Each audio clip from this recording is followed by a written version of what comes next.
Berang Tuhan, apa yang kau mau bagi jemaatmu. Dan kita tiba di pasal 4 ayat 17 hari ini.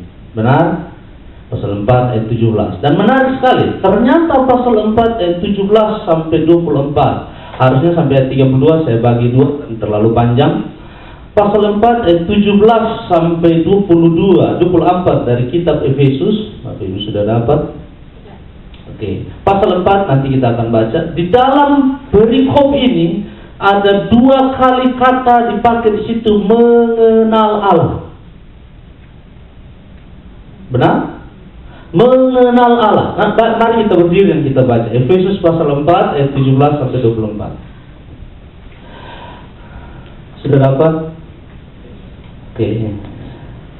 Efesus 4 17 sampai 24. Kita baca sama-sama ya, boleh ya? 1, 2, 3. Sebab itu kukatakan dan kutegaskan ini kepadamu di dalam Tuhan, jangan hidup lagi sama seperti orang-orang yang tidak mengenal Allah, dengan pikirannya yang sia-sia dan pengertiannya yang gelap, jauh dari hidup persekutuan dengan Allah, karena kebodohan yang ada di dalam mereka dan karena kedegilan hati mereka. Perasaan mereka telah tumpul sehingga mereka menyerahkan diri kepada hawa nafsu dengan segala serakah, segala macam kecemaran. Tetapi kamu bukan demikian. Kamu telah belajar mengenal Kristus, karena kamu telah mendengar tentang Dia, menerima pengajaran di dalam Dia, menurut kebenaran yang nyata dalam Yesus, yaitu bahwa kamu berhubung dengan kehidupan kamu yang dahulu harus meninggalkan manusia lama yang menemui kebinasaannya oleh nafsunya yang menyesatkan, supaya kamu dibaharui di dalam roh dan pikiranmu, dan mengenakan manusia baru yang telah diciptakan menurut kehendak Allah di dalam kebenaran dan kekudusan yang sesungguhnya. Silakan dulu. Kita sudah belajar Efesus pasal 1 sampai pasal 3 doktrin. Benar? Dan jangan ditinggalkan bahwa pasal 1 sampai 3 doktrin itu memberi fondasi untuk pasal 4 sampai pasal 6. Dengan kata lain, our conduct, cara kita hidup didasarkan atas doktrin yang kita kenal, yang kita tahu. Cara kita hidup didasarkan atas posisi kita di dalam Tuhan. Cara kita hidup didasarkan atas bagaimana kita mengenal Allah. Oke? Cara kita hidup didasarkan atas kuasa yang kita punya di dalam Allah. Sampai di bagian ini, 2 minggu lalu saya bicara tentang, ada yang masih ingat? Ada yang masih ingat? Tidak ingat lagi, tidak apa-apa. Oke, jadi 2 minggu lalu kita bicara, Paulus bilang begini, oh kamu sudah di dalam Kristus. Coba kita buka pasal 4 ayat 1 sampai 7, 16. Apa yang Paulus bicara di situ?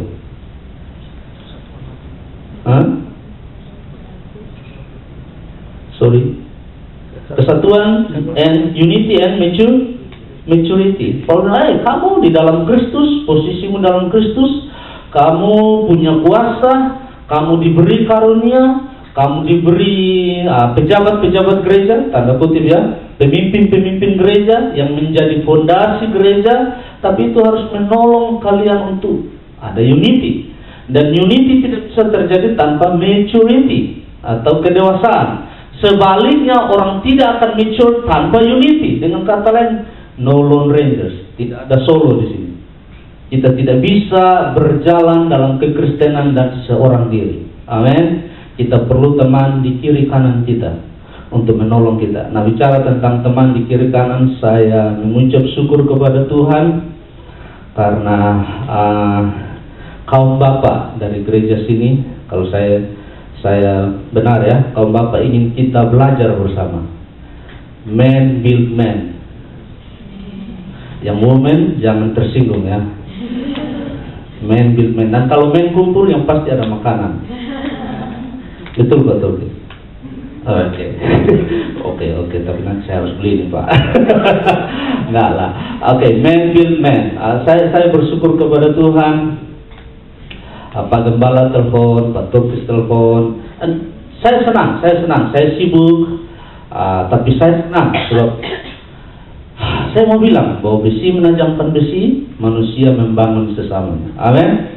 Kita saling membangun, man build man. Jadi kalau kehendak Tuhan, kita melakukan itu. Saya berterima kasih untuk itu. Saya senang sebab kita bisa saling membangun. Nah, kita sudah bicara unity maturity. Nah, sampai di pasal 4 ayat 17, Paulus bilang begini, sebab itu, baca Alkitab pelan-pelan. Sebab biasanya Paulus kasih tanda kalau dia ubah topik. Kalau dia pindah dari satu tema ke tema yang lain, dia kasih hint, dia kasih tanda. Sebab itu berarti dia pindah topik. Kamu unity, kamu maturity, kamu posisinya di dalam Kristus, ada kuasa di dalam Kristus yang kamu punya. Sebab itu ku tegaskan dan ku katakan kepadamu. Dengan kata lain, Paulus kasih penekanan. Paulus tidak hanya bilang sebab itu aku katakan, tidak, dia bilang aku katakan, aku tegaskan. Bisa rasakan tone-nya, bisa rasa Paulus, penekanan yang Paulus berikan. Sebab itu ku tegaskan dan ku katakan kepadamu di dalam Tuhan, jangan hidup lagi sama seperti orang-orang yang tidak mengenal Allah. Dengan kata lain, kenapa Paulus bicara begitu? Sebab orang di Efesus, jemaat di Efesus cenderung hidup seperti orang tidak mengenal Allah. Mereka ada di dalam gereja, mereka melayani Tuhan, mereka makan perjamuan, mereka menerima baptisan, mereka ada di dalam tubuh Kristus, tapi lingkungan di sekeliling mereka cenderung membuat mereka ingin hidup mencontohi orang-orang yang tidak mengenal Allah. Paulus bilang begini, jangan lagi hidup seperti orang yang tidak mengenal Allah. Yang saya sudah bilang di pengantar tadi, saya bertanya kepada Tuhan minggu ini, apakah performance, kegiatan, apa yang saya lakukan, pelayanan, menjadi barometer saya mengenal Allah? Kesimpulannya no, belum tentu. Sebab banyak orang melakukan performance, tanda kutip, dengan luar biasa, tapi ternyata dia tidak mengenal Allah. Pengenalan akan Allah di sini tidak bicara tentang engkau tahu Allah, tapi pengenalan bicara tentang hubunganmu dengan Allah. Bicara tentang engkau mengenal isi hatinya, bicara tentang engkau tahu keinginan Allah. Orang yang punya, amen, yes, amen, yes. Tidak apa-apa Pak Ferry, it's okay. Tidak apa-apa, saya mengerti, saya punya. Sampai di mana? Itu persoalannya. Kalau saya kalau terputus mau sambung lagi itu Pak harus doa dan puasa. Paulus bicara performance tidak menjamin kita mengenal Allah. Karunia rohani tidak menjamin kita mengenal Allah. Saya mau bilang ulang. Begini, kenapa? Sebab karunia bukan datang dari kita. Karunia diberikan Tuhan kepada kita. Namanya juga karunia, berarti diberikan. Betul? Kita nggak ada yang layak. Tapi posisi kita di dalam Kristus menjadikan kita layak di dalam Tuhan menerima karunia. Tetapi karunia tidak menjadi jaminan seseorang mengenal Allah. Kenapa? Sebab saya melihat banyak orang berkarunia luar biasa, tapi ternyata kalau engkau dekat dengan dia belum tentu mengenal Allah. Lalu pada akhirnya apa yang dimaksud dengan mengenal Allah? Yesus bilang begini, tinggal di dalam aku dan aku tinggal di dalam engkau. Itu mengenal Allah. So kalau kamu tinggal di dalam aku dan aku tinggal di dalam engkau, kamu akan berbuah. Dengan kata lain, tanda seseorang mengenal Allah adalah buah yang dihasilkan. Yang setuju bilang amin. Amin. Sebab Yesus bilang, apart from me, terlepas dari aku, keluar dari aku, engkau tidak bisa buat apa-apa. Dengan kata lain, engkau boleh performance. Kenapa saya sudah bilang berulang-ulang, kita diberi kemampuan, kapasitas, kita punya akal, kita bisa buat sesuatu. Manusia ini bisa, kita bisa, kenal nggak? Kita bisa pretend, kita bisa performance, kita bisa. Tapi Paulus bilang, Yesus bilang, you stay in me, abide in me, tinggal di dalam aku. Dan kalau engkau tinggal di dalam aku di dalam engkau, maka saya sudah bilang, Ada waktu setelah kita selesai seri kitab Efesus, saya akan masuk ke seri bagaimana mengenal kehendak Allah. Kalau Tuhan kehendaki, bagaimana kita mengenal? Sebanyak kali pertanyaan datang, Pak, bagaimana saya mengenal kehendak Allah? Biasanya pertanyaan ini datang sebelum kita sudah buat rencana. Kita hanya minta Tuhan endorse rencana kita. Betul nggak? Pertanyaannya bukan bagaimana kita mengenal kehendak Allah, tapi bagaimana Allah membawa kita dalam rencananya. Nah, itu lebih penting. Berubah paradigma kita. Kita punya rencana, kita datang, Tuhan, apa rencanamu? Tapi di belakang kita sudah ada rencana nih. Benar nggak? Apa rencana buat saya? Tapi di belakang kita sudah punya rencana. Bagaimana kalau kita datang dengan Tuhan, apa rencanamu buat saya? Include me in your master plan. Masukkan saya dalam master planmu. Dan Alkitab bilang, kalau engkau abide in me and I abide in you, minta apa saja. Dengan kata lain, kehendak kita, rencana kita akan align dengan rencana Bapa di surga. Amin.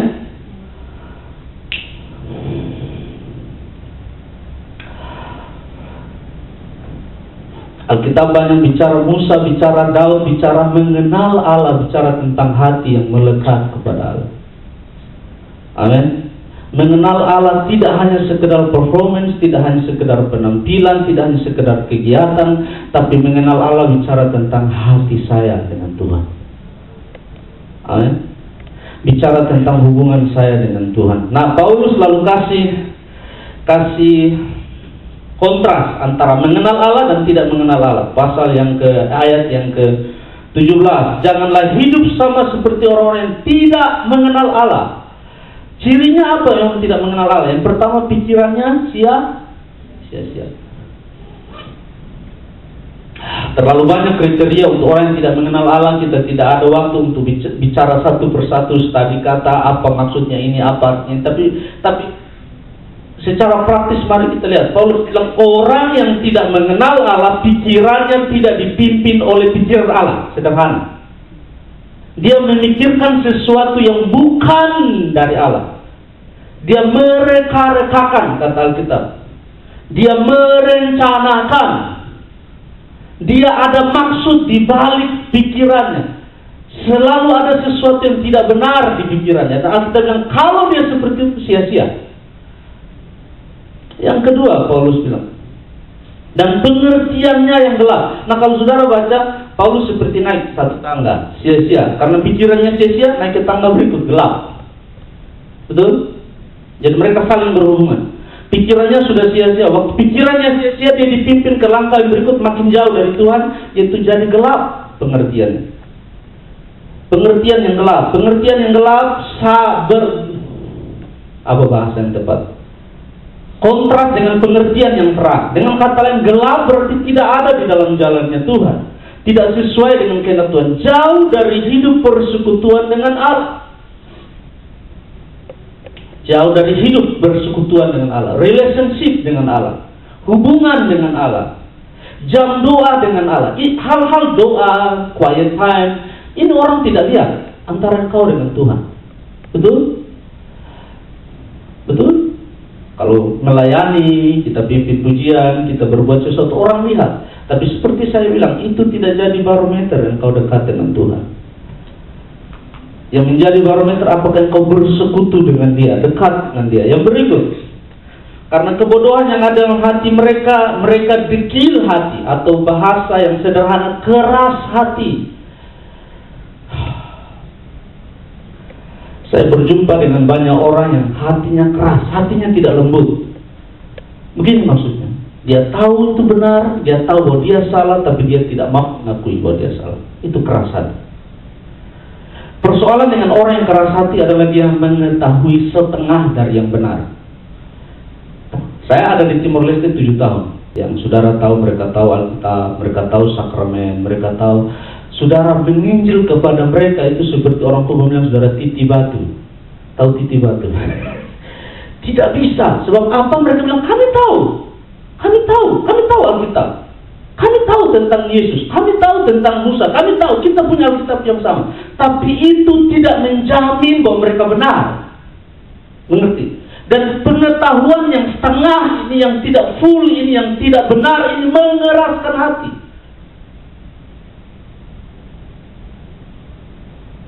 tanda tanya buat kita. Apa yang membuat kita keras hati? Apa yang waktu kebenaran itu dimunculkan kepada kita, dinyatakan kepada kita, diperhadapkan dengan kebenaran, apa yang membuat kita keras hati? Ego kita membuat kita keras hati? Pengetahuan kita yang tidak sempurna tentang kebenaran itu membuat kita keras hati? Atau maukah kita lembut dan berkata, Tuhan, aku mau belajar. Walaupun dari seorang anak kecil, kalau dia mereveal, membuka, mewahyukan kebenaran kepada saya mau belajar. Amin. Amin.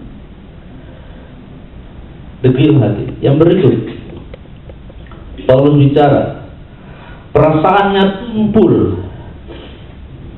Perasaan mereka tumpul. Tahu kata tumpul ya? Saudara udah potong sampai orang bilang kucing bertanduk. Potong, nggak akan bisa terpotong karena tumpul parangnya. Dengan kata lain, tidak sensitif. Nah, saya belajar, saya banyak bertemu dengan orang-orang yang luar biasa di dalam Tuhan, dipakai Tuhan dengan luar biasa. Mentor-mentor saya yang berpengalaman, dan perasaan mereka begitu halus. Mereka sensitif dengan orang di sekitar mereka. Sebelum mereka berkata, mereka berpikir. Kenapa? Sebab mereka tidak mau. Paulus bilang begini, jangan sampai pengetahuanmu membuat engkau sombong. Gitu loh Paulus bilang. Jadi sebelum engkau berkata-kata, pikir terlebih dahulu. Jangan sampai perkataan saya membuat orang lain tersandung, kata Paulus. Oleh karena itu berhati-hati dengan.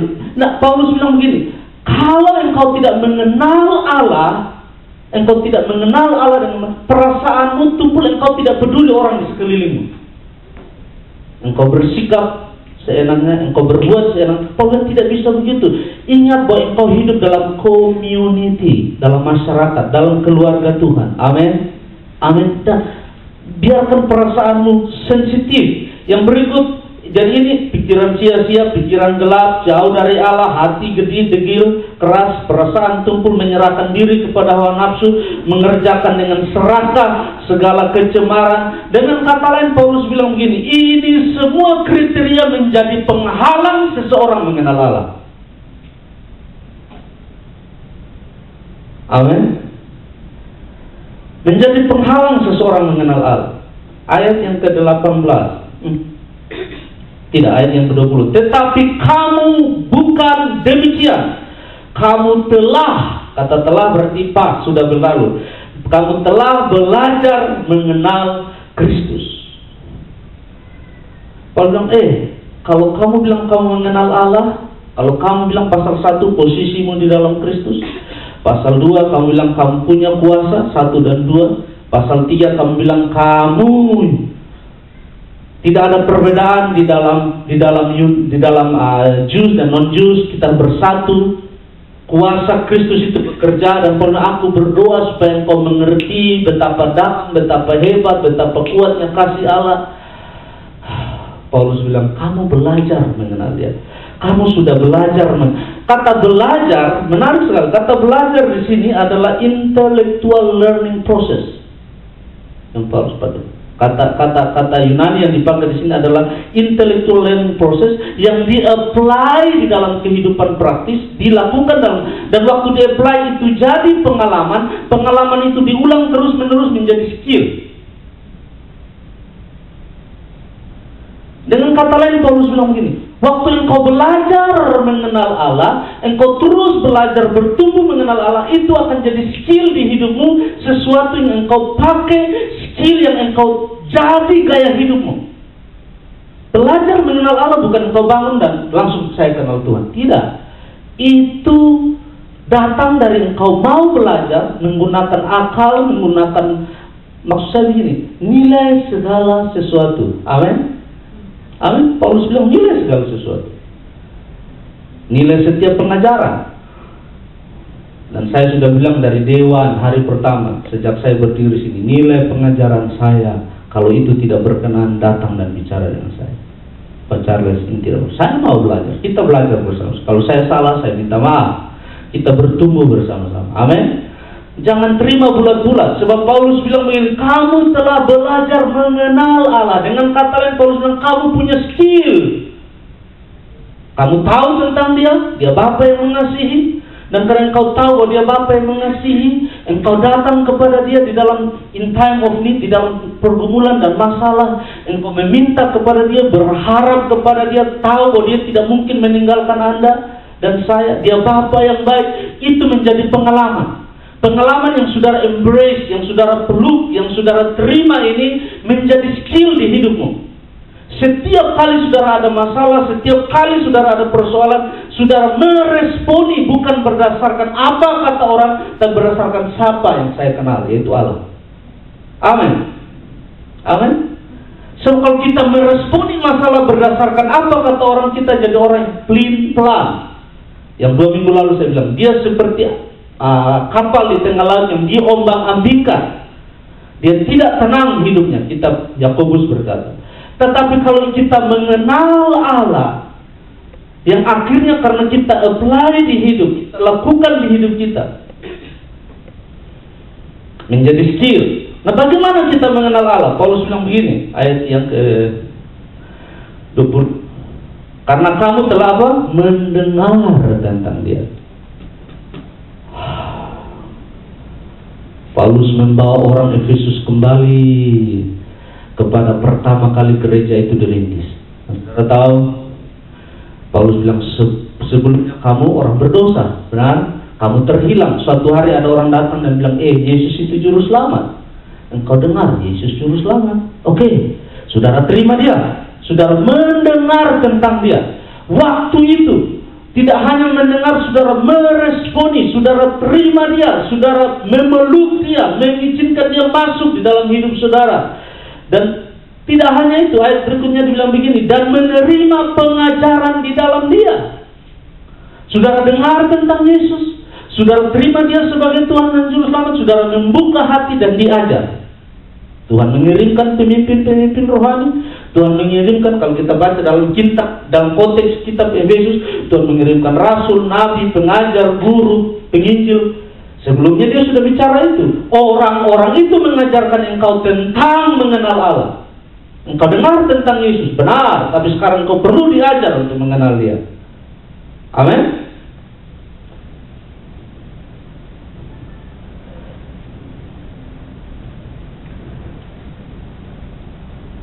Karena kamu telah mendengar tentang dia dan menerima pengajaran di dalam dia menurut kebenaran yang nyata di dalam Yesus. Kembali, pengajaran itu harus berpusat di dalam Kristus. Paulus bicara dengan jelas. Kamu dengar siapa Yesus. Kamu terima pengajaran. Waktu kamu dengar, terima pengajaran, kamu lakukan dalam hidup. Waktu pengalaman hidup itu sesuai dengan apa yang kamu terima di dalam firman. Itu menjadi skill. Dan skill itu membuat engkau semakin dekat dengan Tuhan. Amin. Dengan kata lain, kita boleh melakukan pelayanan. Tapi kalau kita tidak mengalami Kristus secara pribadi, kita tidak konfront pemahaman kita tentang Yesus dengan pengetahuan kita tentang Yesus dengan pengalaman kita, maka kita tidak mengenal dia secara pribadi. Waktu contohnya begini, maksudnya pengertian saudara satu, pengenalan saudara tentang Kristus atau A, pengenalan saudara tentang Kristus bilang B, saudara dikonfront dengan pengalaman. Suatu kali pengalaman datang, pengalaman bilang B, tapi saudara bilang A. Dengan kata lain, saudara harus submit kepada apa pengajaran Alkitab, B. Dan dengan situ Paulus bilang itu saudara berubah, cara pandang saudara berubah. Lalu saudara bilang, engkau tidak hanya mendengar, engkau belajar, engkau praktek, engkau berubah, dan itu menjadi skill di dalam hidup.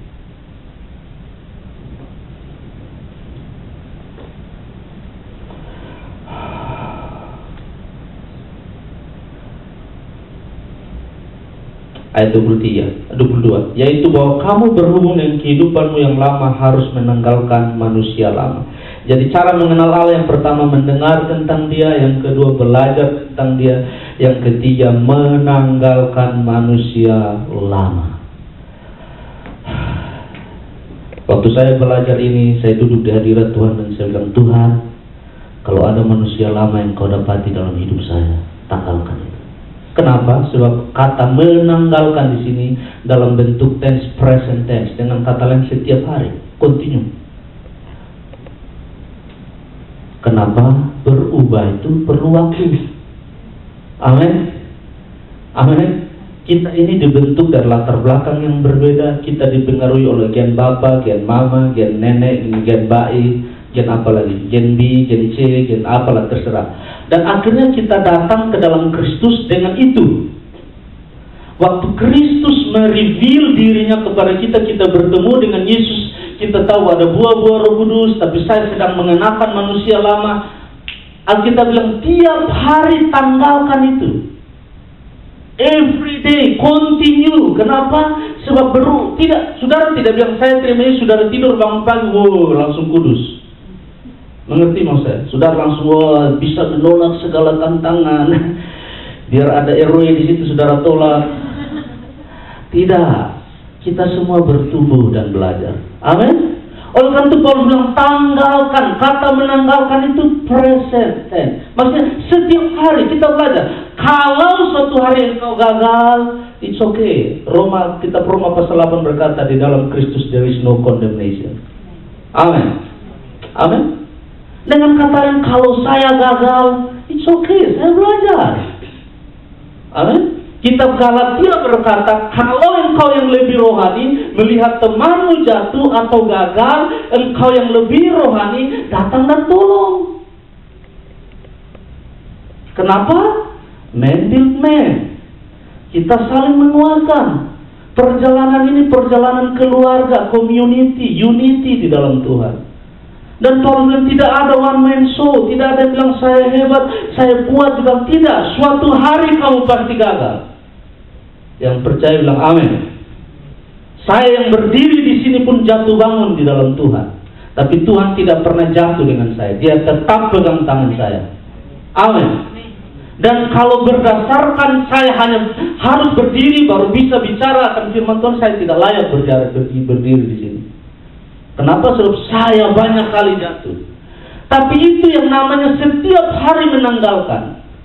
Saya menanggalkan kemarahan, saya menanggalkan emosi, saya menanggalkan dendam, saya menanggalkan kebencian, saya apa saja yang tidak bisa tinggal di dalam hidup saya. Karena saya manusia baru. Dan itu manusia lama, Paulus bilang, tanggalkan. Amin. Kalau ternyata waktu saya menanggalkan, saya gagal lagi. Dalam perjalanan saya mengiring Tuhan satu kali, saya ambil dan pakai lagi. Paulus bilang, it's okay. Terus setiap hari tanggalkan. Amin. So kita belajar. Nah ini indahnya mengiring Tuhan. Yang pertama. Yang kedua, ini pentingnya discipleship di dalam gereja. Amin.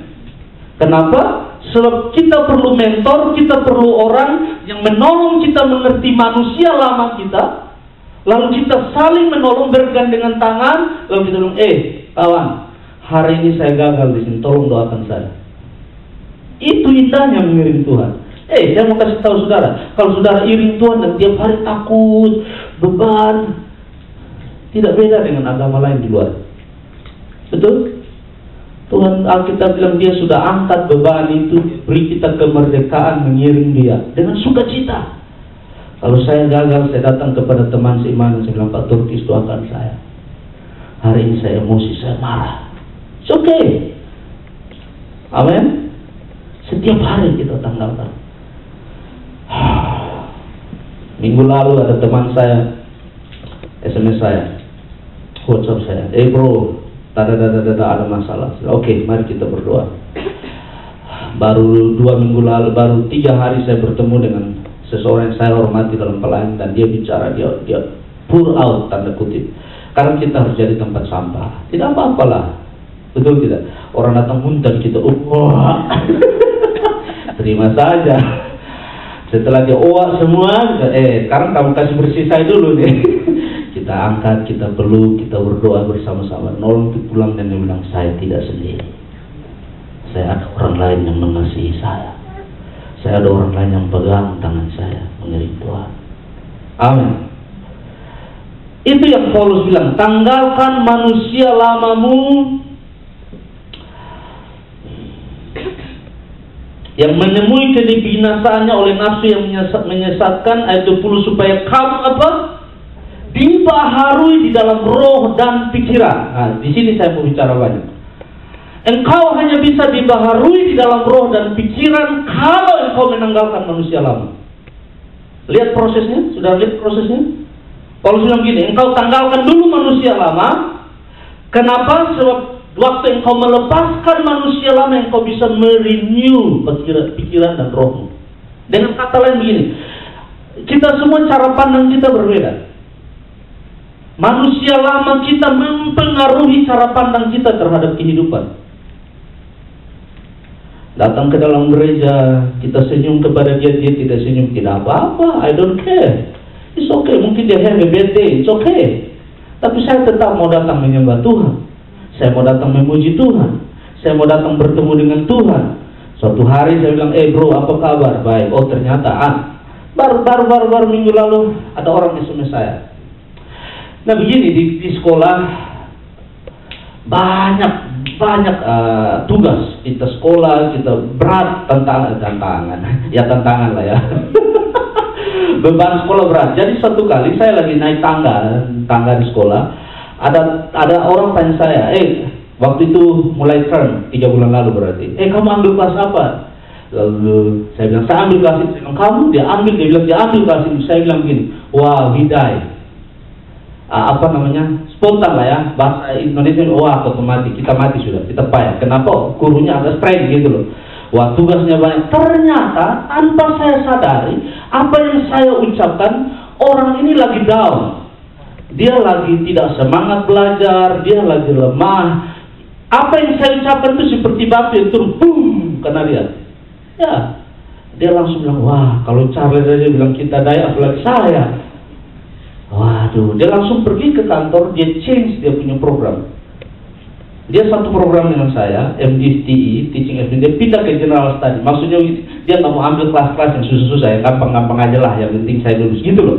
Dia ganti programnya. Tapi ternyata perkataan saya itu melukai dia. Wah, dia terus ingat itu. Kenapa? Nah, kita teman ya, kan kita mau kita nggak salah, langsung jalan terus sekolah. Saya ingat, 3 bulan kemudian dia SMS saya. Kamu ingat tidak waktu kita naik tangga kamu ngomong begini? Itu melukai saya. Oh Tuhan, ampuni saya. Saya datang kepada dia dan saya bilang, saya minta maaf, saya salah. I'm sorry, saya bilang. Saya minta maaf, saya salah. Yang pertama, yang kedua, saya tidak bermaksud menyampaikan itu. Tapi musuh memakai itu untuk membuat engkau berdown. Saya mohon maaf. Saya minta maaf kepada dia. Saya bilang saya bilang it's okay, we are deal. Okay, saya mengampuni dia, berdoa, dia menyelesaikan itu di hadapan Tuhan. Kami menyelesaikan itu dan dia senang. Dan bayangkan apa yang kita ucapkan, walaupun mungkin itu orang Indonesia Kupang yang main gila. Tahu main gila ya? Main sampai gila, bukan itu, tapi maksudnya tapi kita bercanda, kelakar, tanpa kita sadari. Ingat baik-baik, tanpa kita sadari musuh itu. Kita 1 Petrus bilang begini, iblis berjalan keliling mencari kesempatan untuk menyerang. Betul? Nah, kadang kita tidak sadari mulut kita ini tidak kita jaga. Dalam kasus ini saya lemah. Saya tidak menjaga, kan lagi lari di tangga. Kamu ambil kelas Allah, saya wah kita payah sudah. Orang Kupang bilang payah sudah, mati sudah. Bidari. Maksud saya begitu, bukan berarti mati benar. Maksudnya ini berat ini kelas ini. Teman saya, wah kalau cara saja ngomong gitu gimana saya? Dia langsung turun ke kantor, ganti satu program, satu kuliahnya. Bayangkan dampak dari hanya bilang wah, maksud saya ya kita payah sudah. Orang itu begitu berat, melukai dan menekan dia sampai dia rubah program hidup, program sekolahnya. Bayangkan, kadang kita berpikir kita kuat, kita rohani, kita jago, kita hebat, lalu kita bicara saja tanpa pikir perasaan orang. Benar nggak? Kita bicara saja tanpa berpikir orang itu sedang dalam posisi kuat atau lemah. Dan saya belajar mulai hari itu untuk menjaga perkataan saya. Kan tidak semua orang bisa menerima apa yang kita sampaikan. Nah, Paulus bilang, kalau engkau yang lebih rohani, lebih kuat, melihat temanmu jatuh, jangan ayo I only joking lah. Tidak bisa. Mengerti? Sudah tidak bisa datang dan membela diri saudara. Dia terluka.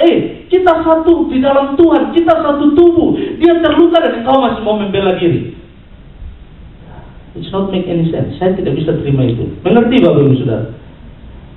Tidak ada yang salah. Tidak ada yang salah. Saudara datang dan bilang, teman saya minta maaf. Saya tidak mengerti bahwa itu melukai Anda. Kita satu tubuh di dalam Tuhan. Amin.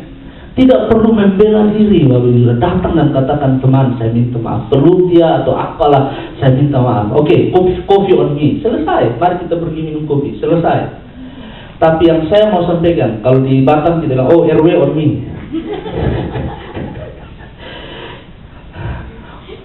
Tapi yang saya ingin sampaikan, benar Pak Bentar, kadang kan kita lagi pikir nih, waduh bisnisnya gini, orang apa kalau kita iya tapi orang langsung terluka.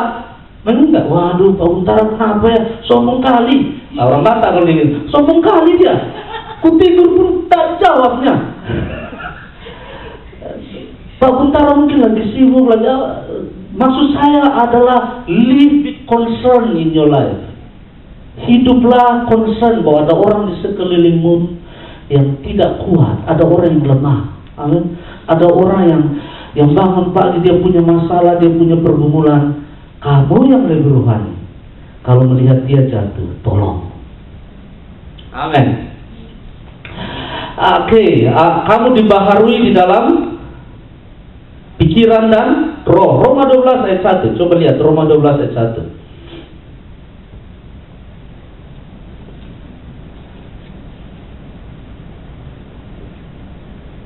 Roma 12 ayat 1. Karena itu saudara-saudara, demi kemurahan Allah aku menasihatkan kamu supaya kamu mempersembahkan tubuhmu sebagai persembahan yang hidup, kudus dan berkenan kepada Allah, itu adalah ibadahmu yang sejati.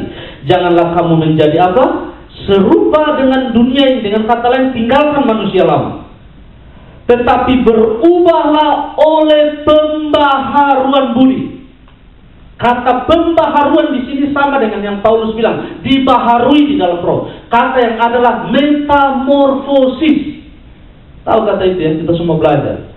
Kepompong jadi kupu-kupu, berudu jadi kata. Itu metamorfosis, berubah dengan totali keberadaan yang baru dari yang lama. Dan kata lain Paulus bilang, berubahlah, metamorfosis. Kalau manusia lama menjijikan, itu tidak baik. Mana ada orang pegang ulat, waduh, cute-cute. Mana ada, nggak ada. Tapi kalau kupu-kupu ada terbang, wah, indah. Dengan kata lain Paulus sedang bicara begini, tinggalkan manusia lama, berubahlah oleh pembaharuan budi. Yang pertama adalah akal. Kenapa? Semua kita bertindak berdasarkan pemahaman yang kita mengerti. Oleh karena Paulus yang ubah dulu ini. Amin. Amin. Setelah budimu diubah, pemikiran, pemahamanmu diubah, itu akan diikuti dengan tindakan. Nah, waktu tindakan berubah ini yang berat. Nah, waktu itu berat, kita perlu Roh Kudus menolong kita untuk berubah. Amin. Amin. So, tidak gampang Bapak Ibu Saudara berubah. Tapi Alkitab bilang Roh Kudus menolong kita. Berubah oleh pembaharuan budimu sehingga sehingga kamu dapat membedakan mana kehendak Allah, mana yang baik dan sempurna dan berkenan. Nah, itu kita bisa bicara lain waktu nanti, bagaimana mengenal kehendak Allah. Dengan kata lain, tidak usah tanya kehendak Allah. Kalau engkau berubah oleh pembaharuan budimu, Allah akan bawa engkau dalam kehendaknya, dan engkau akan berhasil dan diberkati. Amin.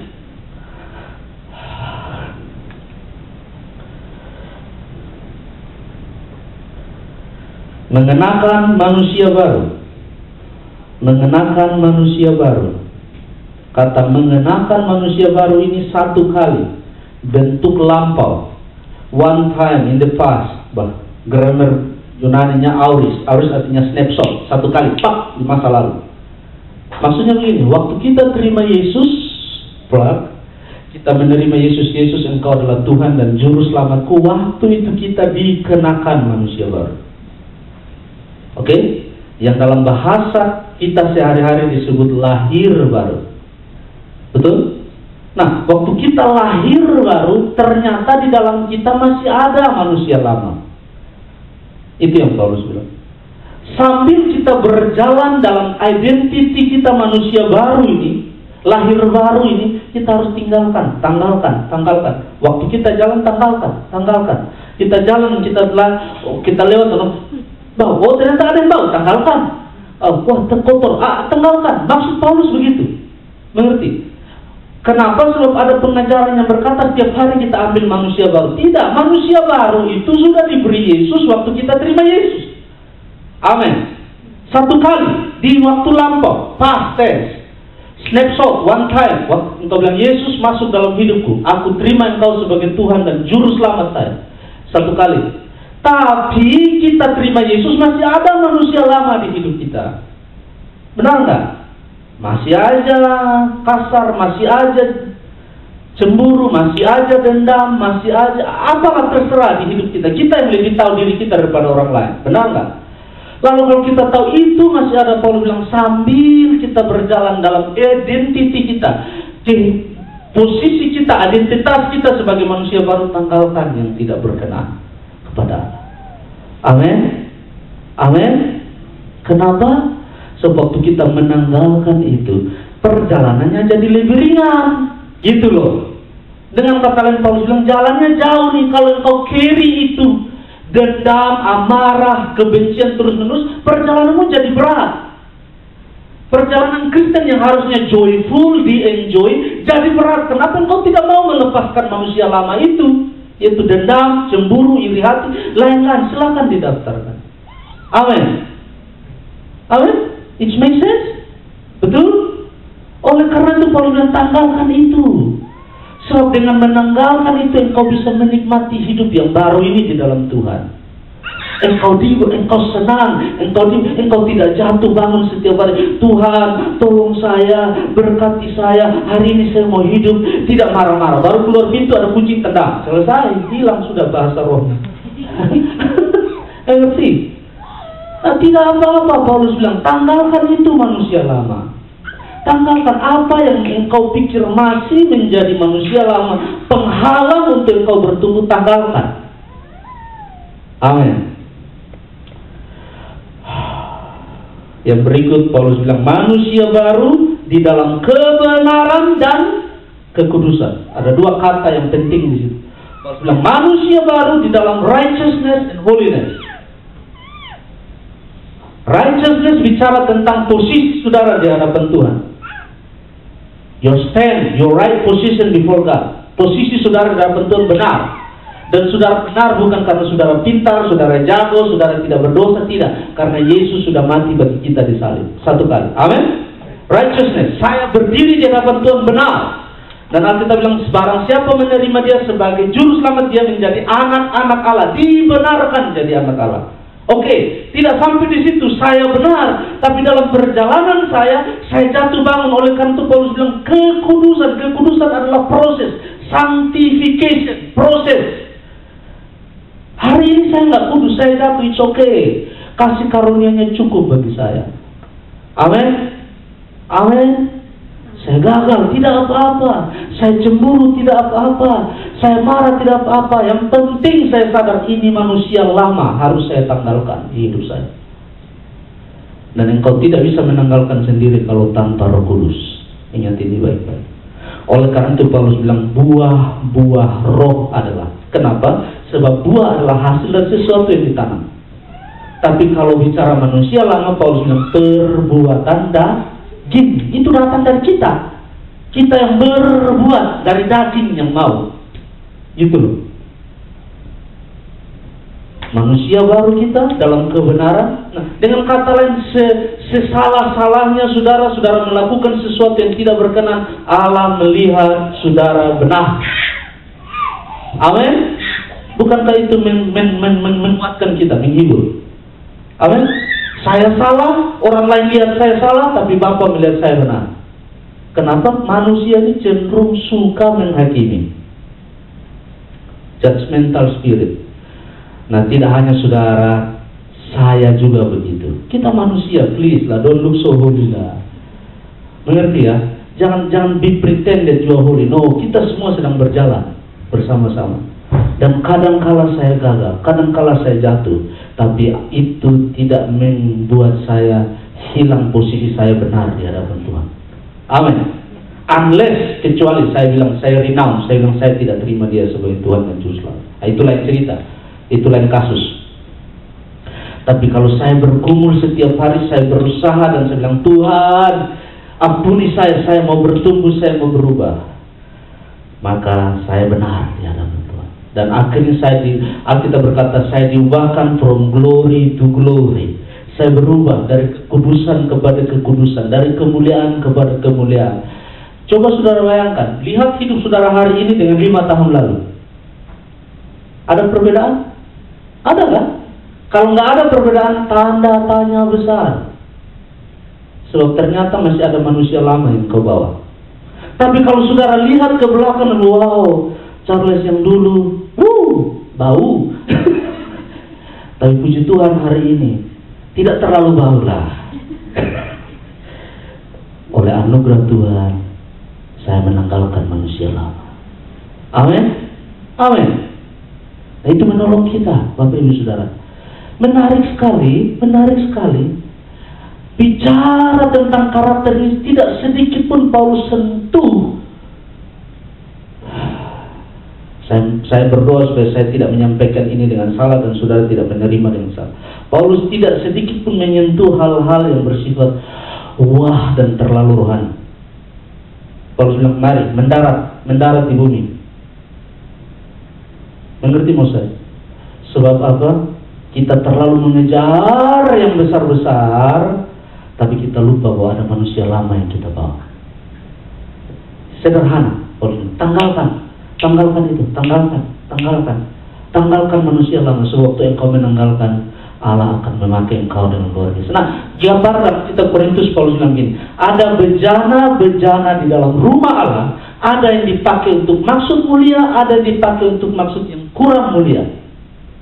Kata lain begini, di rumah saya ada hal-hal yang saudara masuk, saudara langsung lihat. Kenapa? Karena dia penting, dia ada di situ, posisinya penting. Ada hal-hal yang saya sembunyikan dia di belakang. Kenapa? Dia tidak terlalu penting. Itu Paulus bilang, hidup kita itu seperti itu, bencana di hadapan Allah. Kadang dipakai untuk maksud mulia, kadang tidak dipakai untuk maksud mulia. Yang membuat kita dipakai untuk maksud mulia dan tidak adalah apakah kita bersih, tidak. Apakah kita menanggalkan manusia lama, tidak. Apakah kita layak ada di ruang tamu, atau kita tidak layak, kita tidak bersih. Dan ini tidak bicara tentang status benar atau tidak. Ini bicara manusia lama. Amin. Dan Paulus bilang, tanggalkanlah manusia lamamu. Saya ingin meninggalkan saudara dengan beberapa refleksi pagi perenungan. Yang pertama, apakah engkau mengenal Allah pagi ini? Itu saja. Saya mau tanya saudara, simpel saja, dan saudara sendiri yang jawab. Apakah saya mengenal Allah? Saya sibuk, saya bekerja, saya melayani, saya mengunjungi orang. Saya bicara, tidak saudara, saya bicara saya. Duduk di sekolah Alkitab, belajar Alkitab, pergi conference, ketemu ini, melayani orang, pergi rumah sakit doang. Apakah saya mengenal Allah? Simple, itu saja. So kalau saya tidak mengenal Allah, Paulus bilang percuma semua ini yang saya buat. So Paulus bilang, engkau buat itu dalam kedagingan dan itu membuat engkau jauh dari Tuhan. Amin. Dengan kata lain, hal-hal rohani yang kita lakukan tanpa sadar itu bisa membuat kita jauh dari Tuhan. Halo, yang pernah merasa kering rohani yang ketang? Saudara tahu maksud saya kalau begitu. Betul nggak? Saya kasih contoh Bang Franky lah, main bass, tapi di hati Tuhan penuhi saya. Nah, saya pernah gitu, pimpin pujian Tuhan. Kok kenapa dia dijamah, saya tidak ya? Please jamah saya. Kenapa? Kalau kita melakukan itu out of performance supaya orang lihat kita, itu tidak akan buat kita kenal Allah. Itu buat kita jauh dari Allah. Kenapa? Sebab fokusnya sudah bukan Allah. Amin. Dan Paulus bilang, tanggalkan manusia lama. Sederhana, apakah engkau mengenal Allah? Yang kedua, kalau engkau bilang engkau mengenal Allah, apakah masih ada manusia lama yang melekati hidupmu? Kalau itu masih ada, pagi ini tanggalkan di hadapan Tuhan. Saat saya menyampaikan ini, saya juga bilang, Tuhan, tadi malam saya siapkan ini, saya bilang, Tuhan, reveal to me, tunjukkan kepada saya manusia-manusia lama di hidup saya. Tidak perlu orang datang kasih tahu saya tahu diri saya. Dan saya mau tanggalkan itu malam ini. Walaupun itu sakit, walaupun itu tidak enak, nah, tapi saya mau tanggalkan itu.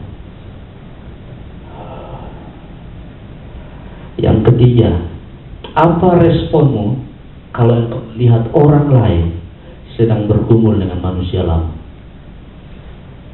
Itu penting. Kenapa? Paulus bicara sederhana. Sederhana. Waktu engkau merasa engkau punya manusia baru, engkau kuat di dalam Tuhan, engkau tend to judge orang lain. Betul? Engkau lupa bahwa kita semua ini punya manusia lama, gitu loh. Jadi Paulus bilang ini, saling bertolong-tolonganlah satu dengan yang lain, saling menguatkan satu dengan yang lain.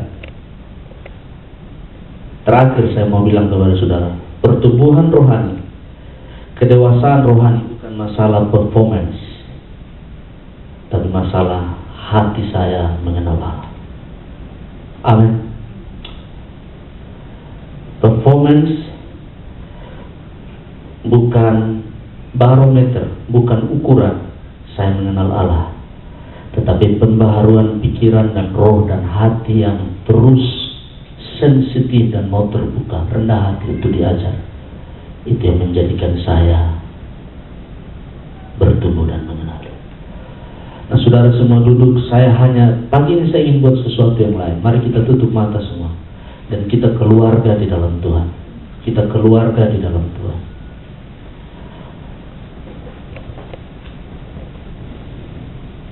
Dan izinkan Roh Kudus bicara kepada engkau. Izinkan dia bicara. Dan kalau dia bicara, jangan keraskan hatimu.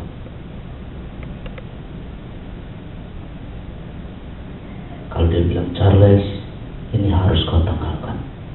Katakan, Tuhan, tolong saya. Roh Kudus tolong saya untuk saya tanggalkan. Kalau hari ini engkau sedang kering rohani, engkau sedang tidak berjalan di dalam pengenalan akan Allah, katakan, Tuhan, tolong saya.